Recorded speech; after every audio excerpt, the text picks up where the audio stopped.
from my office here at work.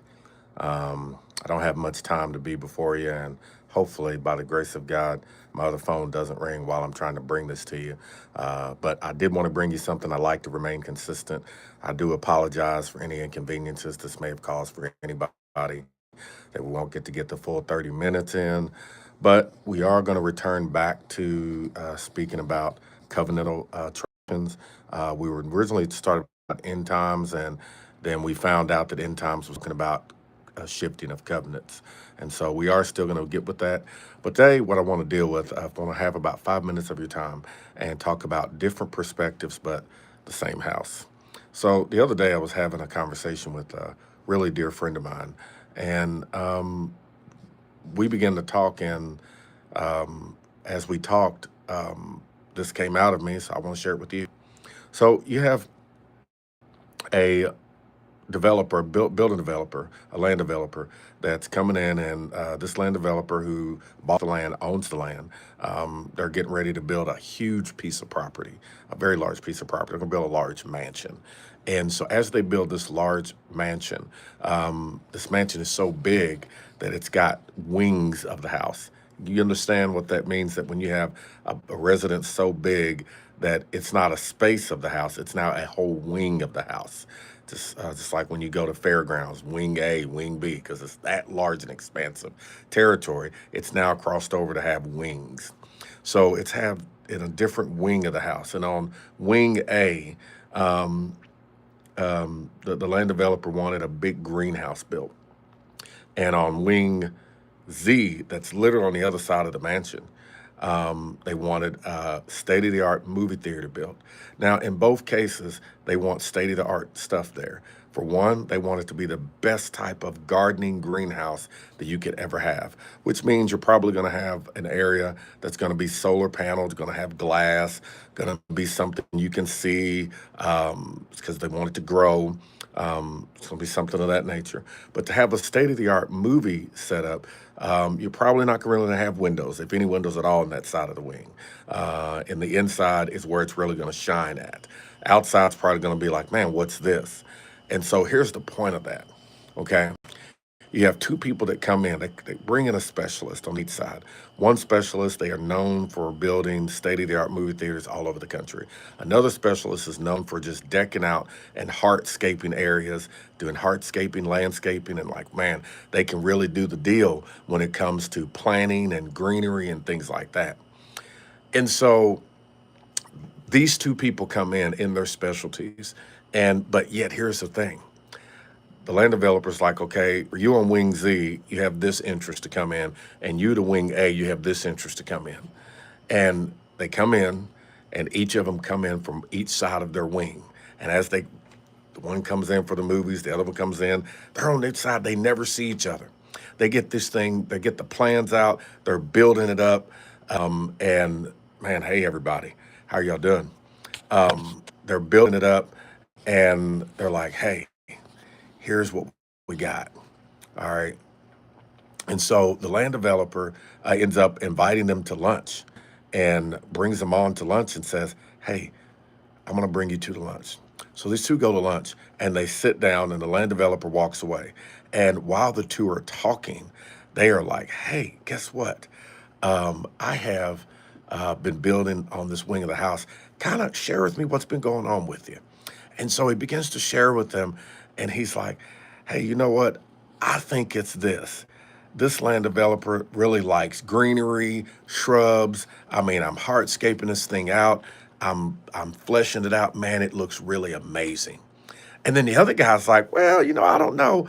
I think they're really into movies because, man, you should see this movie setup this guy has me building. He's got me building state of the art movie setup stuff. And man, there is no movie theater like it. They don't even have public movie theaters like this. You have to know it, you have to see it. So here's what happens. As they begin to talk back and forth with one another, they're trying to ascertain whose perspective is clear, whose perspective is right.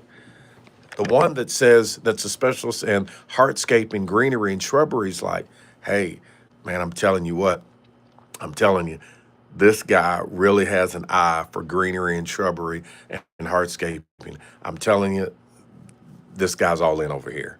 There's nothing better. And the other guy's like, no, I really think he's in over here. Here's what you have. You have two different people that have two different perspectives of the same house. Did you see that? Two different perspectives of the same house. So they have the same house that they're building, two different perspectives. You see how this is working? So here's where we go. All right. So now, one guy's saying, I think mine's better and mine's clearer and mine's right. The other guy's saying, I think mine's clearer, mine's better, and mine's right. But you're building for the same landowner. Listen, you're coming to one house and there's different perspectives. There's different visions going on, seemingly because you're on one wing of the house. But here's the beautiful part of it, though. The landowner has a drone, and this drone is able to get an aerial view over the entire house, over the entire area. And as they're able to get over the entire area, they're able to see everything. They're able to see wing A, wing Z. They're even able to see some wings they didn't even know about. Wing B, wing C, wing D. Like, look at all these wings over here. They're like, man, there's so much, and it's on one piece of property. Do you see that, saints? It's literally the same house, but you have a different perspective that you're sitting on, but you're at the same house, and it's the same land developer that contracted it out for everybody. Everybody's able to come and get a piece. So what am I saying here? What I'm saying is the next time you think that your view and your perspective of God is 100% correct and everybody else's is wrong, you might want to give a little grace and step back a little bit, because you might be just on one wing of the house. And I would encourage you to listen to your other brothers and sisters and other people's perspectives, because they may be able to share. Like, I guarantee you, the person that's doing hardscaping, landscaping, that's what they're into. The person that's doing the movie theater is going to be able to share with them some things that the other person didn't even know about. And the other person that does movies is going to be able to share with the hardscaping person some things that they didn't even think about, vice versa. And they're going to be able to share, man, I did not know that there was a love for that like that. But now talking to you, I can see there's a perspective here that I've missed, and vice versa. So whenever you go through the Gospels, Matthew, Mark, Luke, and John, each of them are telling a different story, even though some of the details may seem the same, but they're telling the stories and they're giving input, and yet it's about the same person. I'm going to tell you, there is enough of the love of God and the nature of God to go around for everybody. So please, one of the things that kept me in fear a lot was that I was told not to look at anybody else's perspective. If you do, then you're getting into heresy. It's going to hurt your faith. And I found that to be totally the opposite, that it doesn't hurt my faith. It actually expands and broadens and deepens it, because I begin to learn a perspective of things about God that I did not know. See, here's the thing about the good news, is that the good news has to work everywhere. It can't just work somewhere. As long as the good news that you're preaching, and as long as what you're saying, the message that you're bringing, if it only works in one place and it never works elsewhere, then you're essentially just in a petri dish. You're essentially in a controlled environment, and the only place it works is there. And when you get outside that controlled environment where real life is happening, what happens to the message that you're bringing? If something about your message has to drastically change in order for it to be a benefit and effective to the people you're bringing it to, then I would challenge you. You have not critically thought really about what you believe. And it's very irresponsible to begin to think that it works here and this is the way it's going to work everywhere, cookie cutter for everybody. So be encouraged, saints. My phone's already going off over there. It's probably going to ring here soon. But listen, I'm going to meet back with you next week. I won't be on call next week. I don't think I am. But listen, I want to say to you, bless you.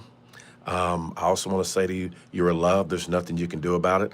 And lastly, as he is, so are we in this world. Take care. Bye.